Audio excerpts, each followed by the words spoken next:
کس کے لیے؟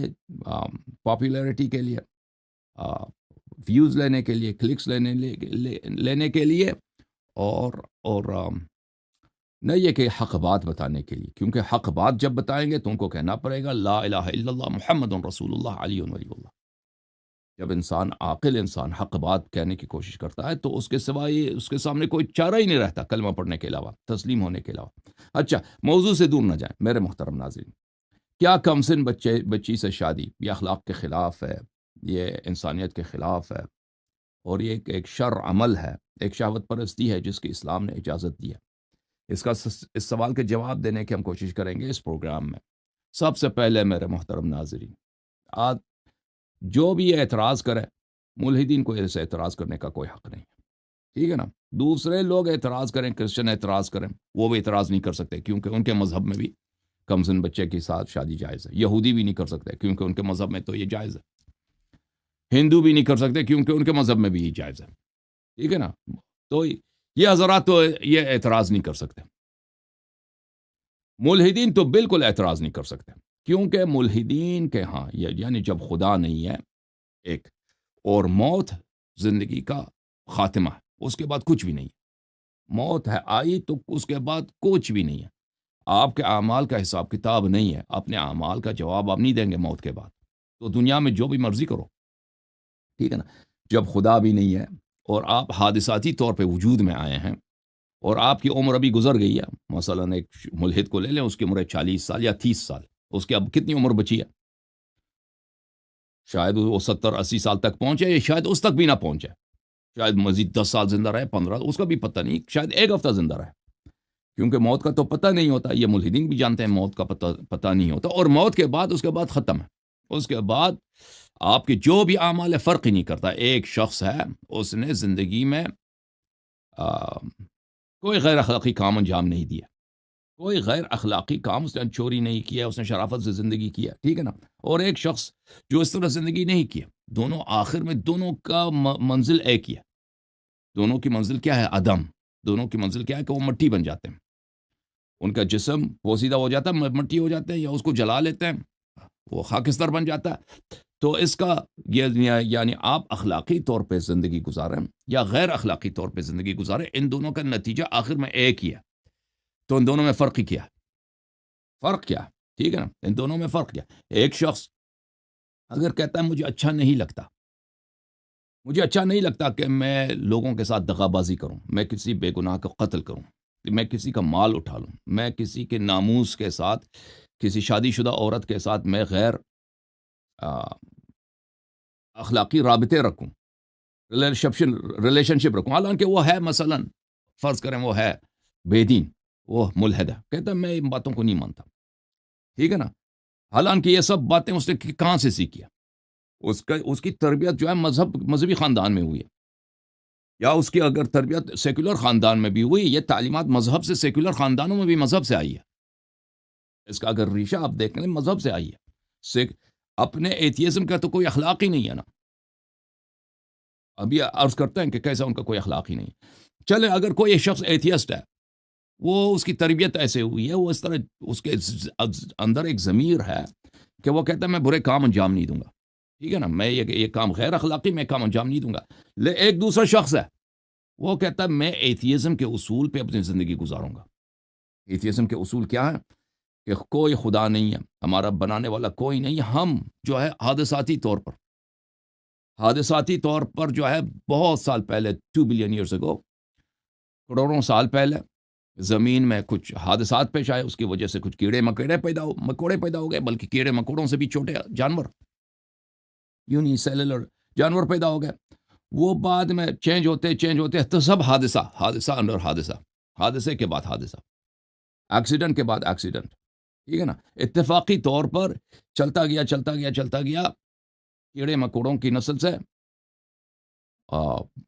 مور کمپلیکیٹڈ، زیادہ پیچیدہ جانور پیدا ہو گئے، اور آخر میں ان کا نتیجہ یہ ہوا، ایوولوشن کا نتیجہ آخر میں ہم انسان پیدا ہو گئے۔ تو ہم صرف ایک حادثے کا، ہم میں اور پتھر میں کوئی فرق ہی نہیں ہے۔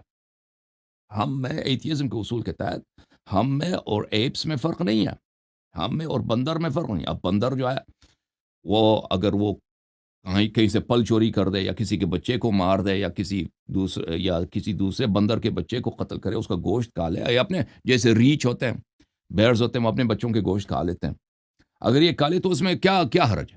ٹھیک ہے نا؟ تو اس لیے جب خدا نہیں ہے اور زندگی موت کا اختتام ہے، ایتھیزم کے اصول کے تحت آپ جو بھی آپ کی مرضی کر لیں، اگر کوئی پکڑ نہیں سکتا. ہاں، اگر کوئی پکڑ لیتا ہے، قانون پکڑ لیتا ہے، پولیس آپ کو پکڑ لے گی، تو وہ الگ بات ہے، وہ تو سب کے لیے، وہ تو مسلمان کے لیے بھی ہے، کافر کے لیے بھی ہے، کرسچن کے لیے، وہ تو سب کے لیے نا. بات یہاں پر ہے کہ جہاں پہ کوئی پکڑنے والا نہیں ہے، کوئی آپ کو پکڑ نہیں سکتا، یا آپ کی پاور اتنی زیادہ ہے کہ آپ قانون سے بالا تر ہیں، تو وہاں پر آپ ریپ کیوں نہ کریں ایتھیزم کے اصول کے تحت؟ کیونکہ آپ کے پاس یہ 10 15 20 سال ہے، آپ یا اپنی زندگی جو ہے کمال منفعت میں، کمال تعیش میں، کمال لذت میں گزاریں، یا لذت حاصل نہ کریں. ایک شخص کہتا ہے میں لذت حاصل نہیں کرنا چاہتا، میں اخلاقی طور پہ زندہ رہنا چاہتا ہوں. ٹھیک ہے، اس پہ وہ وہ ایتھیزم کے اصول کے تحت نہیں رہ رہا. وہ کس کے اصول کے تحت رہ رہا ہے؟ وہ مذہب نے جو اس کو اصول سکھائے ہیں، لیکن اس کو پتہ نہیں ہے کہ مذہب کے اصول ہیں، اس کے تحت رہ رہا ہے. ٹھیک ہے نا، اس کی ہم بات نہیں کرتے. لیکن ایک ایتھیسٹ ہے، ایتھیزم کے اصول کے تحت وہ رہنا چاہتا ہے کہ نہ خدا ہے، نہ زندگی کے بعد سوائے فنا کے کچھ بھی نہیں ہے. اب میرے پاس 15 سال، اس 15 یا 20 سال یا 30 سال ہے، میرے پاس پاور بھی ہے، میں یہاں پہ ایک بے گناہ کو قتل کر کے اس کی بچی کے ساتھ ریپ بھی کر سکتا ہوں، اور کوئی پکڑنے والا بھی نہیں ہوگا. تو وہ یہ کام کیوں نہ کرے؟ ایتھیزم میں کوئی ایسا اصل نہیں ہے کہ اس کو منع کرے. ٹھیک ہے نا؟ یعنی چاہے ریپ کرے، چاہے زنا کرے، چاہے لواط کرے. اسی لیے تو کہتا ہے نا کہ وہ لواط کرنا کوئی گناہ ہی نہیں ہے. وہ ٹھیک ہے، مذہبی تو یہ تو نہیں کہتا کہ جو ہے سیم سیکس میرج ہونی چاہیے. کون کہتا ہے سیکس میں؟ یہ سب ایتھیسٹ کہتے ہیں کہ سیم سیکس میرج میں کوئی اشکال نہیں ہے، کوئی مشکل نہیں ہے. اگر وہ اس میں مشکل نہیں تو بقیہ چیزوں میں بھی کوئی اشکال نہیں ہے. ٹھیک ہے نا؟ بقیہ چیز کوئی حد ہی نہیں ہے. تو عرض یہ ہے کہ چھوٹی بچی کے ساتھ شادی کا مسئلہ کیا غیر اخلاقی؟ کس کی اخلاق؟ کون سی اخلاق؟ اگر خدا نہیں ہے اور موت کے بعد کوئی حساب کتاب نہیں ہے، کوئی آپ کو روکنے والا نہیں ہے، اور آپ نے زندگی اپنی اس طرح گزاری ہے کہ آپ نے کسی چھوٹی بچی کے ساتھ شادی نہیں کیا، اور دوسرے شخص نے چھوٹی بچی کے ساتھ شادی کیا، بلکہ 10 کے ساتھ شادی کیا، ریپ بھی کیا، ان کو قتل بھی کیا، مرنے کے بعد دونوں کا ایک ہی ہے. ٹھیک ہے نا؟ فرق یہ ہوا کہ آپ نے انجوائے نہیں کیا، آپ کو مزہ نہیں ہے، اس نے انجوائے کیا. اس نے اپنے اس کے جو دلی خواہش ہے اس نے اپنی پوری کیا. اپنے 10 15 20 سال کی زندگی اس کی بچی تھی، اس میں اپنی دلی خواہش پوری کی. تو ایتھیزم کے اصول کے تحت کرنی چاہیے. نہ صرف چھوٹی بچی کے ساتھ آپ شادی کر سکتے ہیں، بلکہ اس کو ریپ کر کے قتل بھی کر سکتے ہیں، اور متعدد وار بھی کر سکتے ہیں. ٹھیک؟ ان کے پاس کچھ بھی نہیں ہے، ملحد کے پاس کچھ بھی نہیں ہے. ٹھیک ہے نا؟ کوئی اخلاق کچھ بھی نہیں. اگر اخلاق جو ہے مذہب سے، دین سے، ہاں، اگر کوئی ایک اللہ ہے، اس نے ہمیں حکم دیا کہ یہ کرو یہ نہ کرو، اور اس کے بعد تمہاری سعادت دنیا میں آخرت میں اسی بات پہ مبتنی ہے کہ تم کس طرح اخلاقی زندگی اور نیکی کے ساتھ زندگی گزارتے ہو. پھر لازمی بات ہے، پھر تو کوئی چوائس ہی نہیں ہے نا. میرے اپنے فیلنگز کا تو کوئی سوال ہی پیدا نہیں ہوتا کہ میرا اپنا ذاتی خیال کیا ہے اس مسئلے میں، کہ میں شادی کروں، ریپ کروں، نہ کروں. مجھے تو ہر صورت میں اس کے مذہب کے فرامین کے دائرے میں رہنا پڑے گا. پہلی بات یہ میں نے مقدمہ اختصار کے ساتھ بیان کیا ہے، یہ تو زیادہ تفصیل کے ساتھ بھی بیان کی جا سکتی ہے. اصل ہمارا موضوع کیا؟ اصل موضوع یہ ہے کہ چھوٹی بچی کے ساتھ شادی، چھوٹی بچی کے ساتھ نکاح اسلام میں، شریعت میں. تو عرض یہ ہے کہ کوئی بھی شخص اس پہ اعتراض کرے، ٹھیک ہے نا؟ ملحد ایتھیسٹ کو اعتراض کرنے کا حق نہیں ہے، ایگناسٹک کو اعتراض کرنے کا حق نہیں ہے، کیونکہ ان کے پاس تو کچھ بھی نہیں ہے جی. اور یہ ایک ایسا مقدمہ ہے، آپ کو تمام کے تمام وہ جو اسلام کے احکام پہ اعتراض کرتے ہیں کہ اس حکم میں کیا ہے، اس حکم میں کیا ہے، ٹھیک ہے نا، جو بھی ہو اس حکم میں اعتراض کریں، ان سب میں آ جاتا ہے.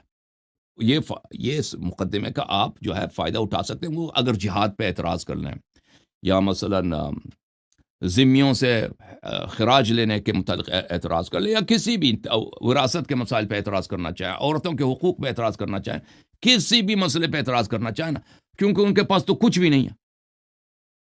وہ ہیں بندر کے اولاد، اور بندر جو ہے، بندر ریپ بھی کر سکتا ہے، بندر قتل بھی کر سکتا ہے، بندر چوری بھی کر سکتا ہے، اور اس کے لیے کوئی فرق ہی نہیں ہے. ٹھیک ہے نا؟ تو اسی طرح انسان بھی اسی کے نسل سے ہے، اور ہمارا نہ رب ہے اور نہ موت کے بعد زندگی ہے.